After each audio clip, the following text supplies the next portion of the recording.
ఏపీకి ప్రత్యేక హోదా అనేది మూసిన అధ్యాయమని మరోసారి తేల్చి చెప్పారు కేంద్ర మంత్రి సుజనా చౌదరి.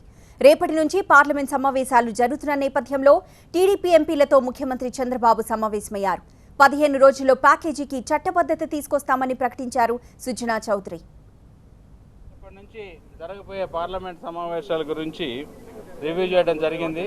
ముఖ్యంగా ఆంధ్రప్రదేశ్ దృష్ట్యా మనకు రావాల్సింది వైజాగ్ రైల్వే జోన్ కానీ, క్యాపిటల్కి బ్యాలెన్స్ డబ్బు కానీ, రెవెన్యూ డెఫిసిట్ మరియు పోలవరం ప్రాజెక్టుకి ఫర్దర్ ఫండింగ్ గురించి, తర్వాత డీలిమిటేషను, వీటన్నిటి గురించి కూడా schedule 9, 10 institutions inter state issues కూడా డిస్కస్ చేసాం. వాటన్నిటికీ కూడా దశ ముఖ్యమంత్రి గారు చెప్పడం జరిగింది.